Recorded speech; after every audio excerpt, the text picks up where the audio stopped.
Bonjour à toutes et à tous. J'ai le grand honneur de recevoir le délégué général pour l'armement, Patrick Pailloux, pour une table ronde qui s'intitule «Pourquoi faut-il une DGA de combat?» Et d'ailleurs, c'est même la première question que je vais vous poser, monsieur Pailloux. Pourquoi faut-il une DGA de combat aujourd'hui? Et quel a été le déclic pour cette transformation? Merci beaucoup. Bonjour à tous. Ravi d'être ici. Merci pour l'invitation. Euh, bon, pourquoi faut-il une DGA de combat ou faut-il évoluer? En fait, euh, je pense que la réponse est dans la question et il n'y a qu'à se lever le matin, de regarder ce qui s'est passé dans la nuit pour comprendre que la paix dans le monde n'est pas en train de gagner et que donc il faut qu'on soit capable de répondre. Et quand j'ai pris mes fonctions il y a presque 7 mois, j'avais deux idées profondément ancrées. C'est que, notre modèle, il est bon, on y reviendra peut-être, mais en tout cas, voilà, les armements français aujourd'hui, ils fonctionnent. Voilà, on a une marine qui fonctionne, une armée de l'air qui fonctionne, une armée de terre qui fonctionne, avec des équipements qui fonctionnent. J'ai l'habitude de dire, quand on se compare, on se rassure.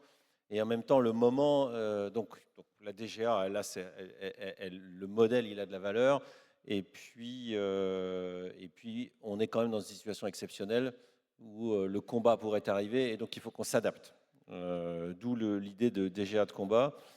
Donc à la fois une forme d'urgence opérationnelle, une forme d'urgence en disant OK, mais le rôle d'un ministère des armées, d'une armée, c'est de défendre le pays, et si le pays est susceptible d'être en danger, il y a une forme d'urgence, et en même temps, on a un modèle qui a de la valeur. Euh, une fois que j'ai dit ça, cette transformation, elle repose sur 4 piliers. On y reviendra probablement un peu dans notre débat.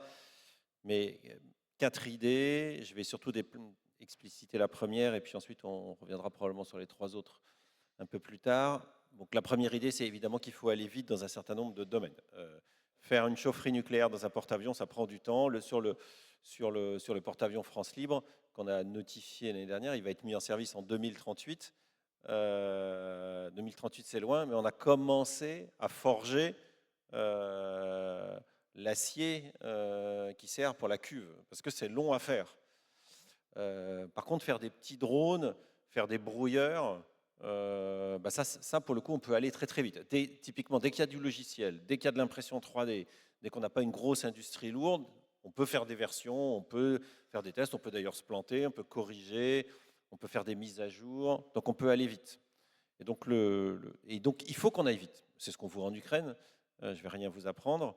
Et donc l'idée, somme toute, pas si compliquée que ça à décrire, évidemment après il faut la mettre en œuvre, c'est ce qu'on est en train de faire, c'est de dire sur tous les sujets où on peut aller vite, où on peut se planter, c'est-à-dire on peut se permettre de faire des versions, changer, etc., il faut qu'on réduise la boucle entre le moment où on se dit qu'on a un besoin et le moment où on réussit. Et comment on fait ça? C'est quelque chose qu'on fait assez classiquement dans le logiciel. C'est dire, on met l'un à côté de l'autre l'utilisateur, l'opérationnel, mais vraiment l'opérationnel, pas les états-majors, hein, l'opérationnel, l'utilisateur, le militaire, et l'ingénieur qui développe. Et donc, l'idée, c'est on va mettre ensemble les opérationnels, les ingénieurs et techniciens de la DGA, notamment dans les centres, et les industriels qui sont prêts à participer à l'exercice. Et donc on met ensemble, dans un même lieu, ou plus précisément dans des mêmes lieux, ces personnes, et ensemble ils vont concevoir, penser, tester, imaginer, acquérir, même faire l'achat pour le besoin des forces armées. Et donc on va court-circuiter les états-majors, les miens, les états-majors des armées. Tout va se faire très localement pour aller le plus vite possible. Ça, c'était la première idée, celle que je voulais détailler rapidement. Et puis, 3 autres idées. Il faut qu'on gagne de la masse. Donc, une des façons de gagner de la masse, il y en a plein, enfin, c'est de réduire les coûts. Si, à budget égal, si ça coûte moins cher, vous en avez plus. Il ne faut pas avoir fait de longues études pour le comprendre. En avoir plus, c'est soit mettre de la pression sur les prix, soit revoir notre besoin et dire c'est quoi le juste besoin. La troisième priorité, c'est continuer à imposer nos choix, et notamment en matière numérique, et disposer d'architecture ouverte. J'ai dit l'armement, c'est beaucoup du logiciel aujourd'hui. À part les balles de fusil ou les obus de 155, vous avez du logiciel partout. Ça ne réduit pas le débat. Il y a plein d'autres choses. Dans des avions, il y a des moteurs d'avion, mais il y a aussi du logiciel. Ces logiciels, il faut qu'on puisse les faire évoluer rapidement. Pour pouvoir les faire évoluer rapidement, il faut qu'on ait des architectures ouvertes. Et puis enfin, dernière priorité, le champ de l'Europe. L'Europe, mais c'est un peu écrit dans comment assurer la souveraineté de l'Europe à travers le monde. L'Europe, c'est notre champ aujourd'hui. L'Europe, elle doit être capable de se défendre. Et donc, il faut qu'on développe des partenariats. Tous les pays européens se réarment. Il faut qu'on développe des partenariats. Et c'est un champ qu'on n'a pas assez travaillé. Et donc, c'est une des priorités pour la DGA. Voilà, DGA de combat, c'est ça. C'est ces quatre priorités pour répondre aux enjeux du moment. On va aborder une thématique relation déjà industrie. Mais avant d'aborder cette thématique-là, est-ce que vous pouvez nous faire un commentaire sur la fin d'un programme emblématique entre la France, l'Allemagne et l'Espagne, qui est le SCAF? Comment on peut rebondir après cet échec de la coopération franco-allemande? Et qu'attendez-vous des industriels aujourd'hui dans ce programme? Bon, on ne peut que regretter l'échec de ce programme. On a vraiment travaillé énormément pour essayer de le faire aboutir. On n'a pas réussi. On n'a pas réussi à créer la mécanique industrielle qui permettait de réaliser ça. Parce que pour faire des choses en commun, il faut créer une mécanique industrielle. Objectivement, on n'a pas réussi. Ce n'est pas la fin du monde non plus. En tout cas pour ce qui nous concerne. La France sait faire des avions de combat. On a eu toute une industrie, je vais en citer 3 exemples d'entreprises que sont Dassault pour faire l'avion, Safran pour faire les moteurs, Thales pour faire les capteurs. Un avion, c'est beaucoup ça. Aujourd'hui, on sait faire. Donc, il n'y a pas de... on n'est pas en danger. La France sait faire des avions. On va continuer à savoir faire des avions. En plus, c'est des avions qui emportent l'arme nucléaire. Donc, il n'y a pas de scénario. Il n'y a pas de scénario dans lequel on n'imagine pas qu'on ne va pas y arriver. Ça épuise pas le débat, notamment dans un volet qui est très important, qui est celui de la connectivité. J'en profite pour le dire. Quand on pense l'avenir de l'armement, et ce qui est notre cauchemar, enfin, c'est mon cauchemar, c'est est-ce que les choix qu'on fait sont ceux qui vont nous permettre de répondre aux guerres de demain? C'est ça la mission. Et c'est ça le cauchemar de mes équipes, le mien, de tous les gens qui font mon métier. C'est est-ce qu'on est bien en train de faire les bons choix? Très très difficile de savoir quelle sera la guerre de demain, et on travaille beaucoup sur les rétextes des opérations, peut-être qu'on y reviendra. Mais en tout cas, il y a un élément dont on est absolument certain, c'est vrai dans l'aviation de combat, mais c'est vrai dans tous les milieux, c'est qu'en fait, on aura beaucoup d'objets, et que ces objets ils vont devoir parler ensemble.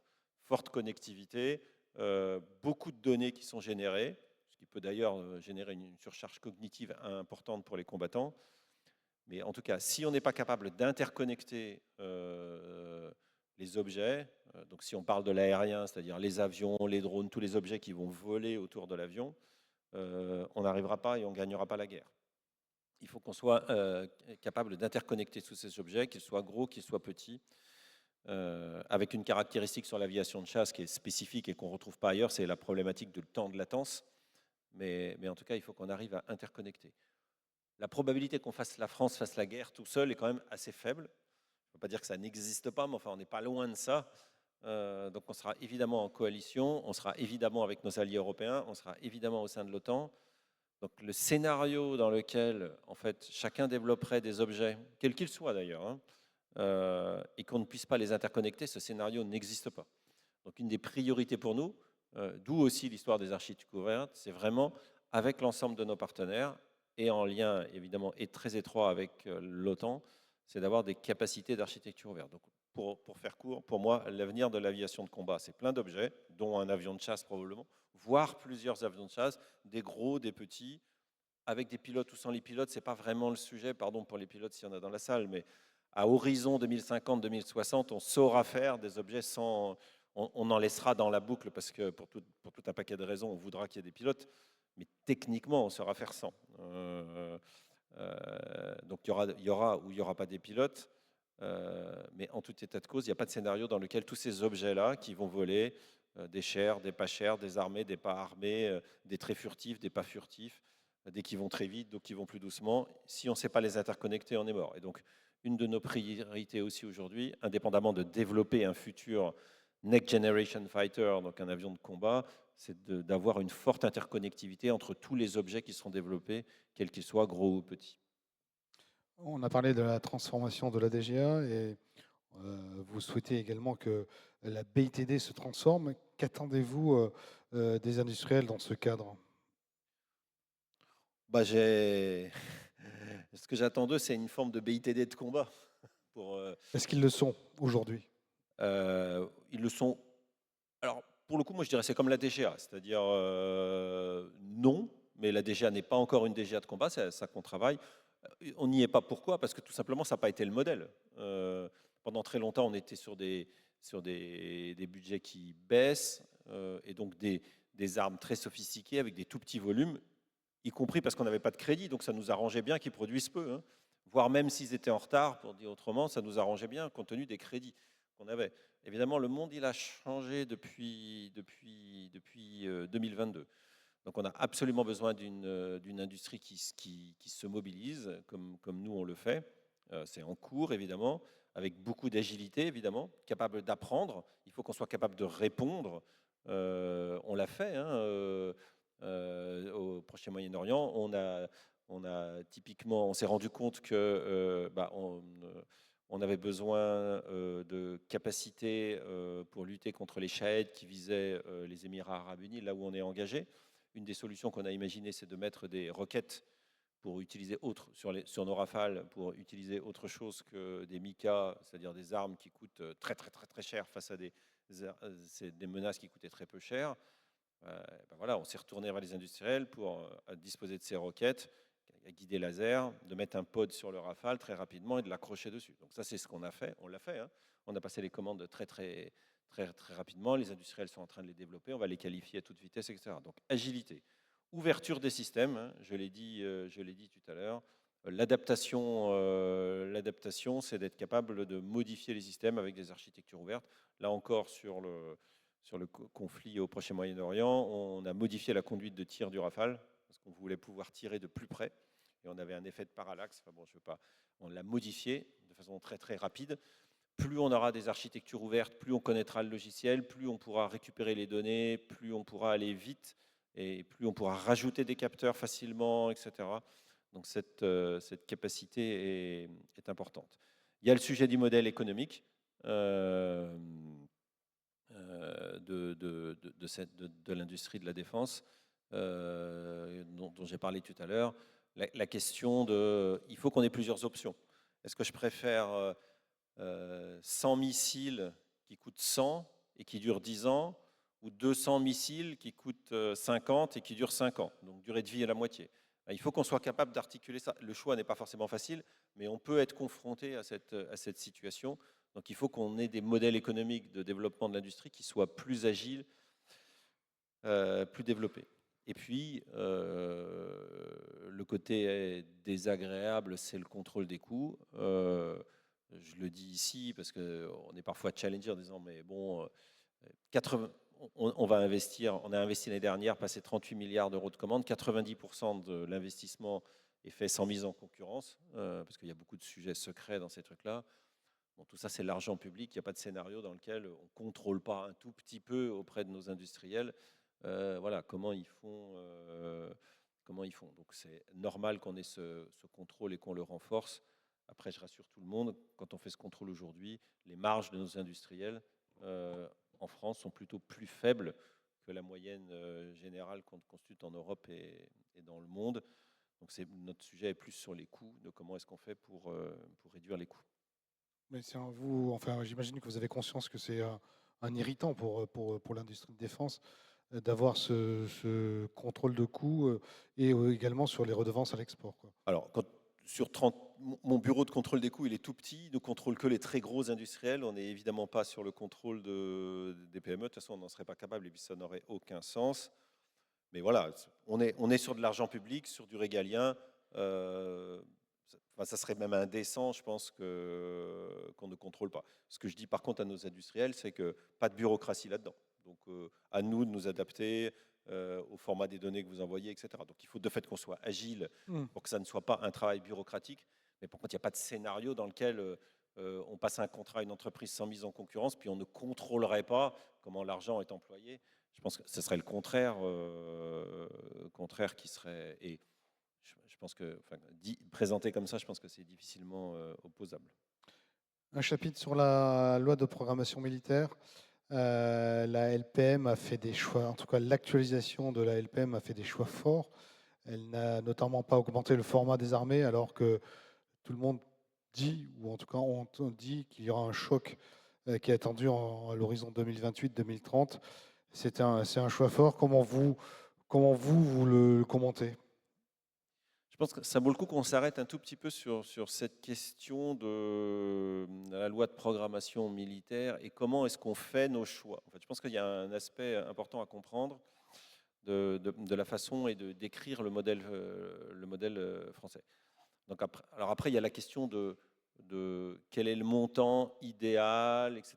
Mais bon, ça, je dirais à la limite, c'est il y a beaucoup de quelles sont nos capacités d'investissement. Donc à la question, c'est est-ce que le budget est suffisant? Je ne sais pas complètement répondre à cette question. En tout état de cause, on a aujourd'hui une armée, des armées qui sont capables. Aujourd'hui, on a un modèle d'armée qui fonctionne. Nos armées sont capables de s'engager, etc. Il faut qu'on augmente nos capacités, il faut qu'on fasse des choix. Comment ça fonctionne en fait en pratique? Alors d'abord, il y a une bonne nouvelle, c'est qu'aujourd'hui l'industrie de la défense se porte bien économiquement au premier rang, au premier ordre, et notamment les grosses industrielles. Alors vous allez me retrouver telle et telle PME et je nie pas ça, mais enfin en moyenne aujourd'hui, quand je vois les investisseurs qui ont envie d'investir dans la défense, l'industrie de la défense se porte bien. Ça veut dire quoi? Ça veut dire que j'ai pas c'est pas vrai de 100%, mais pour l'essentiel, à 99%, j'ai pas de problème de maintien de compétences dans les entreprises. Ce qui est nouveau.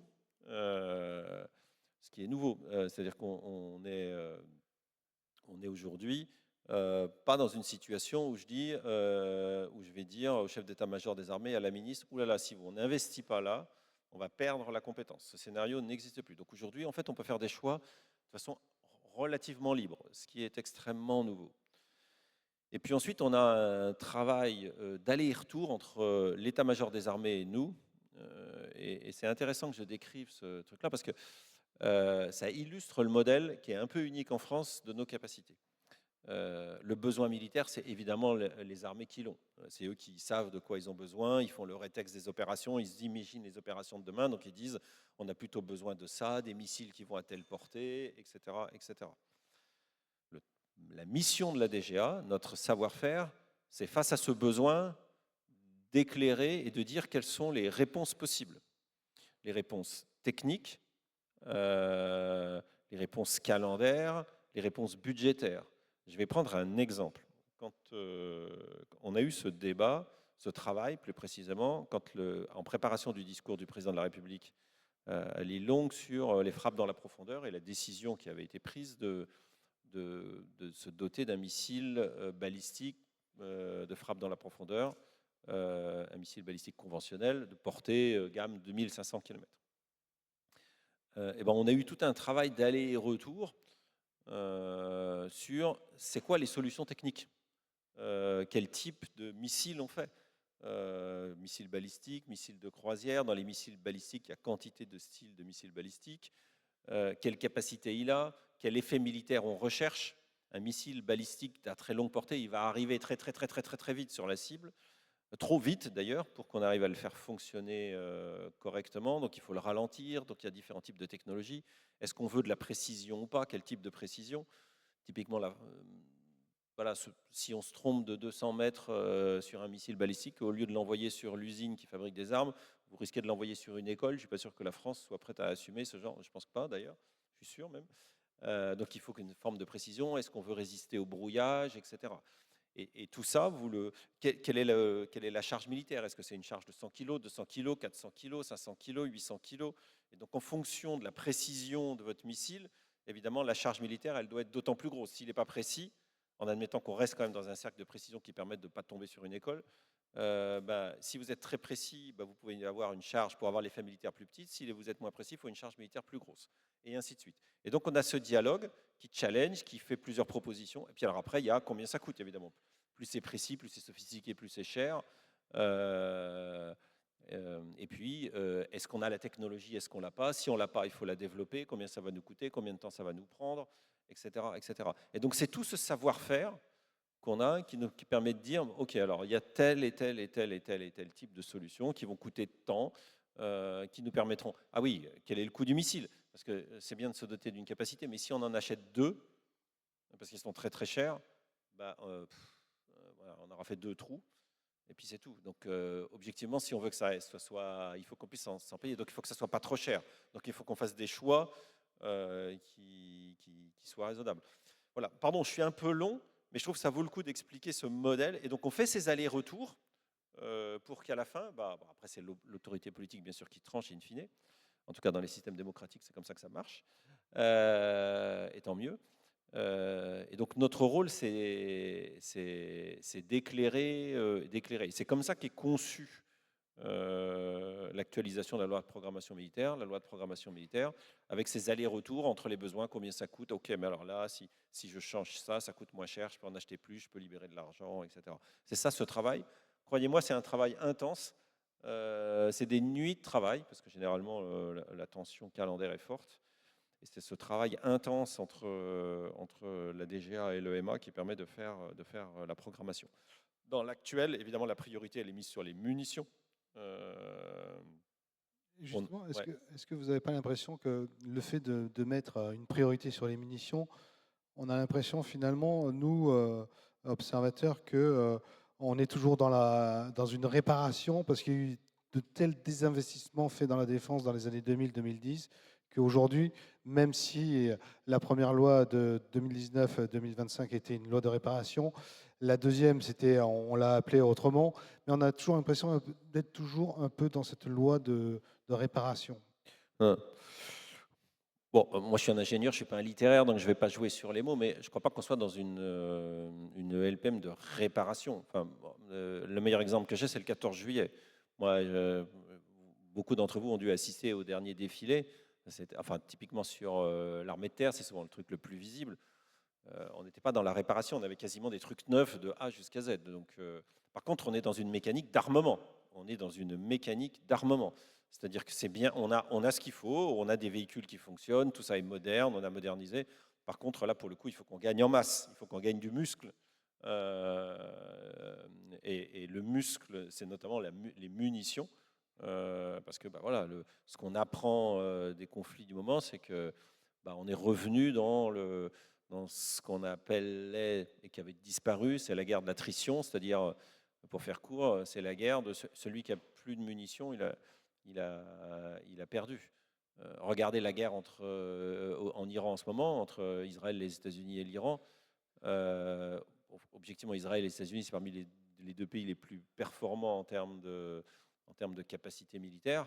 N'empêche que l'Iran, ils ont toujours des munitions et continuent à en tirer. Ok, ce n'est pas des munitions hyper performantes, mais ils en ont toujours. Donc, et on a la même chose dans le conflit entre l'Ukraine et la Russie. C'est celui qui a le plus de drones ou de missiles balistiques, non pas qui gagne parce qu'on n'en est pas là, mais qui progresse. Et donc, on doit être capable de produire et de passer à une logique de flux. Objectivement, on doit être capable de passer à une logique de flux, c'est-à-dire on va pas forcément produire des quantités. L'exemple, c'est les drones. On va peut-être pas produire tout de suite, maintenant, des quantités astronomiques de drones dont on aurait besoin en conflit. Pourquoi? Parce que si on les produit tout de suite, le jour où on va être en conflit sur des technologies, confère ce que je disais au début, ils seront probablement plus performants, brouillables, etc. Mais par contre, il faut qu'on soit capable de faire un ramp-up très rapide. Et donc, il faut qu'on ait réfléchi, ce qu'on essaie de faire, qu'on ait réfléchi à comment produire vite pour pouvoir être le jour J, avoir notre capacité. Donc, il faut qu'on ait à la fois cette capacité et puis qu'en même temps, on ait de quoi tenir les premiers jours, le temps de mettre en œuvre nos chaînes de production. Donc c'est ça qu'on est en train de faire. Justement, sur les munitions, dans la LPM 2430, et j'inclus évidemment les projets de l'actualisation, on parle de plus de 26 milliards d'euros pour les munitions sur la période 24-30.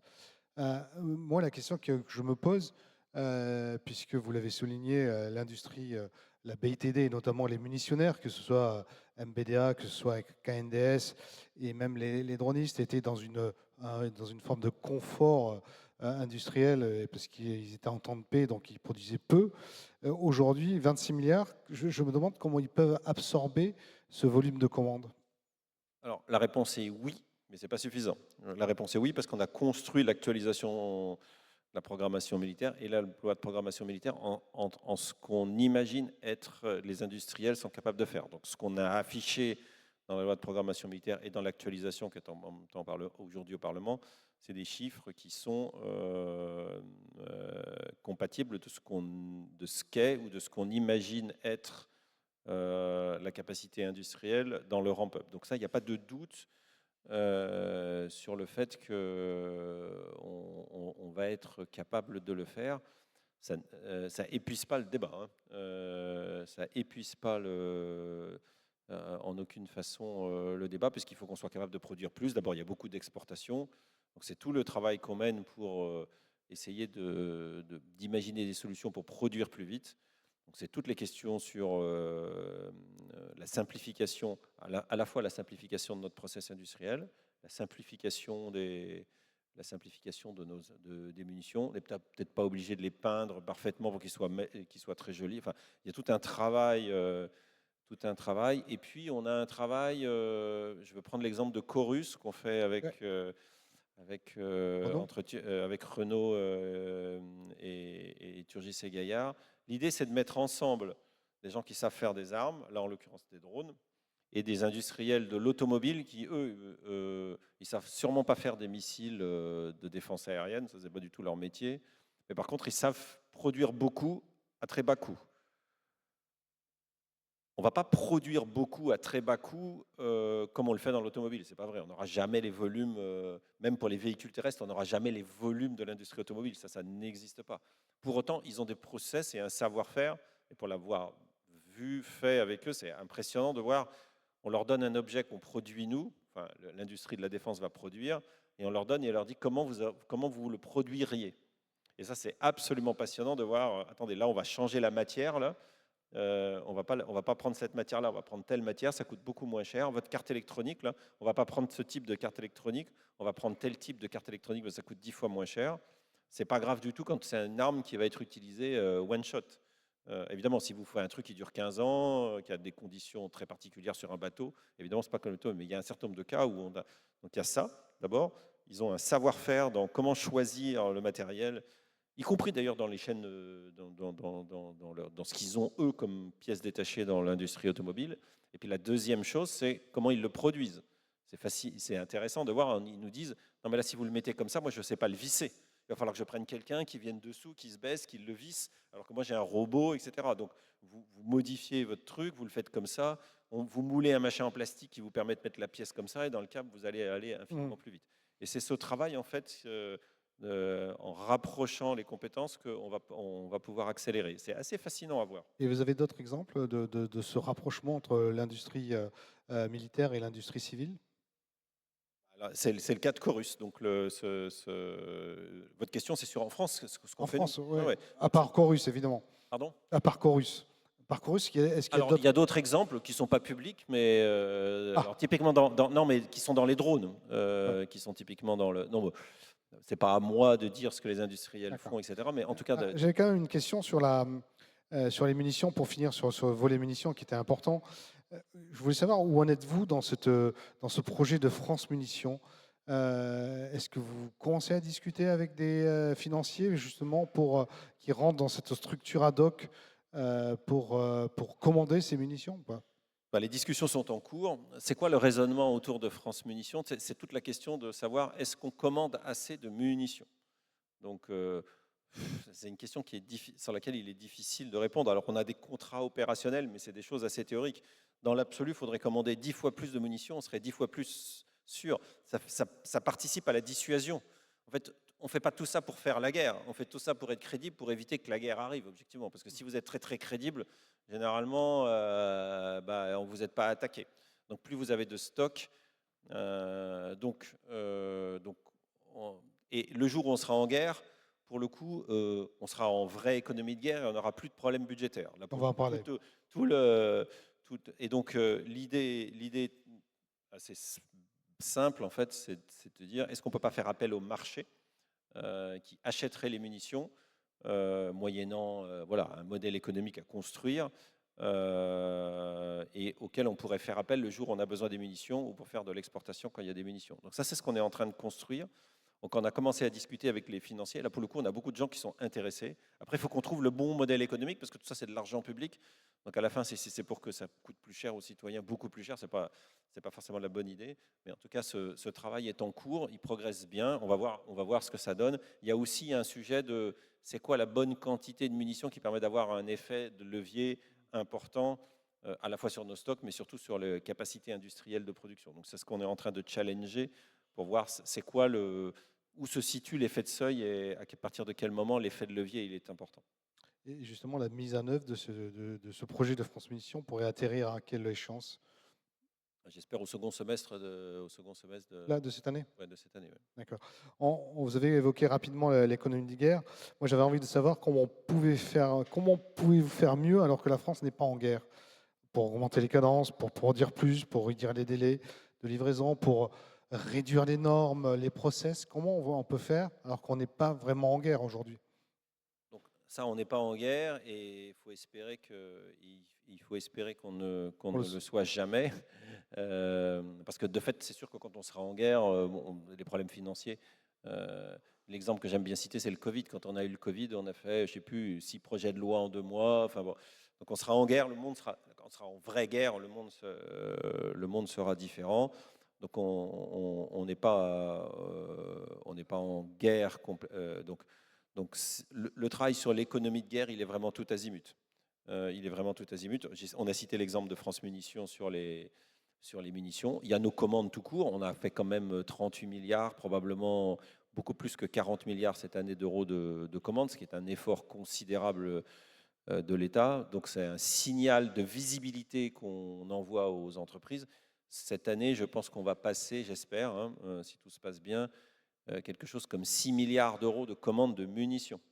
Donc les industriels nous disent souvent on a besoin de visibilité, et c'est vrai, hein, un industriel il a besoin de visibilité. Bon, on va donner 6 milliards d'euros de visibilité juste sur les munitions. Donc à MBDA, KNDS et les dronistes. Oui, voilà, tous les Safran. Enfin bon, de toute façon, vous retrouvez toujours les mêmes, parce que vous avez les grands fournisseurs, puis après vous avez les sous-traitants. Donc vous allez retrouver Safran qui fait des munitions, puis qui fait des pièces détachées pour Thales, qui elle-même va fournir MBDA. Donc bon, c'est un ensemble d'industriels, ça se croise. Donc on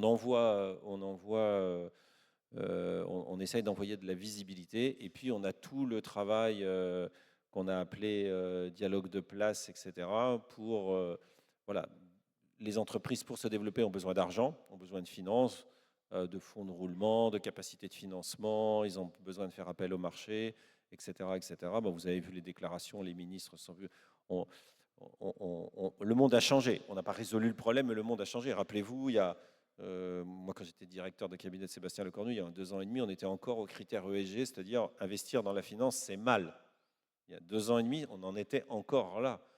Bon, on n'en est plus là aujourd'hui, ça pour le coup, soit parce que la menace a changé, soit parce que les gains sont tellement importants. En tout cas, on a disparu. Donc, le monde est en train de changer. On n'a pas tout résolu, hein, parce que l'industrie de la défense est comme une industrie particulière. Je le redis ici, ce n'est pas une industrie automobile. Les volumes ne sont pas les mêmes. Donc l'industrie de la défense, elle a son modèle particulier. Il y a du contrôle sur l'exportation. On ne laisse pas exporter l'armement librement. Ce n'est pas vrai sur les voitures. Et ainsi de suite. Donc il y a un modèle particulier qui est lié à la défense. Donc on ne peut pas complètement reproduire l'ensemble des schémas. Donc ça a un impact. Nos entreprises de la base industrielle technologique de défense, la BITD française, ce qui fait notre force. Si aujourd'hui on a des avions, des bateaux, des chars, etc., qui fonctionnent, c'est parce qu'on a des entreprises qui sont capables de les produire. C'est une dizaine de grands industriels, mais c'est aussi 4500 PME. Ces PME, la part de la défense dans leur chiffre d'affaires, c'est 20%. Donc, c'est des entreprises qui sont massivement duales. Massivement duales. Or, pour autant, on en a besoin. Et donc, c'est tout le travail qu'on mène d'essayer de veiller à ce qu'elles soient en bonne santé et en bon état. Et en même temps, on n'est pas capable, nous, juste par notre activité, de les faire vivre. On ne représente que 20% de l'activité. Alors, parfois, 20%, ça suffit à faire basculer une entreprise d'un côté ou de l'autre. Mais en tout cas, c'est un travail qu'on fait. Moi, j'ai une direction de l'industrie de la défense qui fait matin, midi et soir, jour et nuit, essaye de veiller sur ces entreprises. Est-ce que vous êtes satisfait, en tout cas, des objectifs qui ont été atteints par la BITD? Est-ce que vous pouvez nous donner des exemples précis sur ces objectifs qui ont été atteints? Objectif en matière De cadence. de cadence. Bon, on a pour le plus parlant, c'est sur les missiles, parce que c'est enfin, sur les munitions. Donc, je crois qu'il y a à peu près aucune munition sur laquelle on n'a pas au moins fait multiplié par 2 et multiplié par 4 de volume alors, je ne vais pas donner de volume de stock parce que ça, c'est secret pour des raisons qui sont toutes assez évidentes. Mais en tout cas, à peu près sur la totalité de la gamme des missiles et des munitions, on a fait quelque part entre x2 et x4 depuis l'effort. Et ce n'est pas la fin de l'histoire. Mais grosso modo, vous êtes quand même satisfait de la façon dont la BITD s'est emparée de l'économie de guerre, au jour d'aujourd'hui? Non, je ne suis jamais satisfait. Là, pour le coup, c'est le jour où je suis satisfait. Il faudra me remplacer, je pense. Donc, ce n'est pas mon travail d'être satisfait. Mais il ne se passe pas rien. Mais on a un intense travail pour augmenter cette capacité. La demande est colossale. Aujourd'hui, dans le domaine de l'armement, en tout cas, et dans les munitions, les missiles, etc., le problème, ce n'est pas de vendre, le problème, c'est de produire. Ouais. Je ne dirais pas ça pour les grandes plateformes, évidemment. Il y a de la concurrence sur les bateaux, sur les avions, etc. Mais dans les munitions, etc., le problème n'est pas celui qui produit aujourd'hui, il vend. Donc le problème, c'est de vendre. Donc on produirait 5 fois plus, on vendrait 5 fois plus. Donc on est loin, loin, loin d'avoir fini ce travail, mais on a quand même très significativement augmenté les capacités de production. Il nous reste un peu plus de 3 minutes là. On va peut-être terminer sur le retour d'expérience des conflits aujourd'hui, que ce soit l'Ukraine, que ce soit le Proche et Moyen-Orient. Est-ce que vous avez l'impression que la France est capable de se mettre au niveau de ces conflits? Est-ce que vous avez l'impression que les industriels de la BITD ont des retours d'expérience de leurs produits intéressants ou pas? Moi, je vais plutôt que de répondre par oui ou par non, enfin j'ai envie de vous dire oui, mais peu importe, je vais vous raconter ce qu'on a fait dans le cadre de la crise qui s'est fait au PMO. Donc on s'est retrouvé avec les forces armées françaises engagées pour protéger nos alliés, notamment les Émirats arabes unis, le Qatar ou l'Arabie saoudite, avec des forces françaises qui étaient engagées pour protéger typiquement les EAU. Et donc on s'est retrouvé avec d'un seul coup des missiles balistiques et des Shahed, en fait, en l'occurrence des drones qui coûtent quelques dizaines de milliers d'euros, qui se sont mis à attaquer nos alliés. Donc, on avait là-bas des Rafales armés de missiles Mika, donc ça fonctionne. Hein. Ça fonctionne très très bien. Hein. Sauf que voilà, le prix du missile Mika versus le prix du Shahed, vous voyez bien que la guerre d'attrition, vous voyez bien comment elle va se terminer. Donc on a eu un intense travail. D'abord, moi j'ai projeté des gens avec les forces armées sur place. Hein, C'est une première, non? Alors en tout cas, c'est une première récente pour la DGA, mais en tout cas, être collé aux forces armées pour voir quel était le besoin. Et puis on a fait tout un ensemble de développement. Alors, je vous ai parlé tout à l'heure de la conduite de tir du Rafale qu'on a modifié. Je vous ai parlé des paniers de roquettes guidés laser qu'on est en train, ils seront prêts cet été sur les Rafales. Vous avez probablement vu que les armées ont utilisé des tigres avec des obus de 30 mm pour descendre des Shahed. Un obus de 30 mm, c'est quand même beaucoup moins cher qu'un Mika, mais vraiment beaucoup, beaucoup, beaucoup, beaucoup moins cher. Comment on a fait ça? On a fait deux choses. D'abord, on a fait des essais dans nos centres d'essais, c'est-à-dire on a pris des cibles qui avaient des trajectoires similaires aux Shahed, et puis on a fait décoller des tigres avec des canons de 30 mm pour voir comment ça fonctionnait. Et ça fonctionnait, on les a envoyés sur place. Nos ingénieurs ont fait des développements pour intégrer les tigres dans la liaison 16. La liaison 16, vous savez, c'est ce qui permet d'interconnecter les objets, parce que c'est bien de faire décoller des tigres, Mais sur un radar, il n'y a pas forcément beaucoup de différence entre un Tigre et un Shahed. Donc c'était quand même assez utile que les gens qui font la défense aérienne ne se mettent pas à tirer dans ce genre de conflit. Et donc on a fait du développement logiciel en temps réel, je dirais, pour intégrer ces Tigres dans les liaisons 16. Et puis le dernier exemple de ce qu'on a fait, c'est les drones tueurs de drones, là, c'est le jeu des auto-tamponneuses. Là. Donc il y a beaucoup d'industriels qui sont venus nous voir, vous devez en connaître certains. On leur a dit, bah, écoutez, on l'a fait ça très très vite, hein, dans les jours qu'on suivi, et toutes les semaines, dans le centre expert référence que je vous ai expliqué au début sur l'endroit où on met ensemble les forces armées et les ingénieurs de la DGA et les industriels, donc dans mon centre expert référent qui s'occupe de lutte anti-drone, on a dit aux industriels, vous venez avec vos solutions et on les teste. On fait voler nos Shahed-like, là, et puis on les teste. Et puis celui qui, a un taux de réussite, je dirais, supérieur à 20-30%, c'est quand même de l'argent public, donc quand même ça marche un peu. Et deux, celui dans lequel je suis superment confiant dans le fait que quand je mets un pain de plastique à l'intérieur du truc, parce que ça qu'on fait quand même, hein, on met un explosif, or un drone, il y a de l'électricité qui circule, ça ne vous aura pas échappé, donc quand on met un pain de plastique dedans, faut quand même que le mec qui le met dedans, ça ne lui pète pas la figure qu'au moment où il met le truc. Bon, objectivement, en fait, c'est nous qui avons fait le développement en interne dans un centre appartenant à l'État pour faire ça. Et puis, ils sont venus, ils ont fait des essais. Objectivement, ça ne marchait pas au début. Et puis, la nuit, le mec, il faisait les corrections. On a refait des essais et ainsi de suite. Et on a commencé à acheter les premières solutions. Donc, en fait, on est capable. Et on est capable, d'abord parce que les gens se mobilisent, évidemment, mais parce qu'on a ce savoir-faire, on a des centres, on a des ingénieurs, on a des gens compétents qui sont capables, en fait, de répondre et d'adapter de façon très opérationnelle le besoin à ce qui se passe réellement sur le terrain. Merci Patrick Payou. On arrive au bout de cet entretien très très intéressant. Je vous demande de l'applaudir. Merci beaucoup.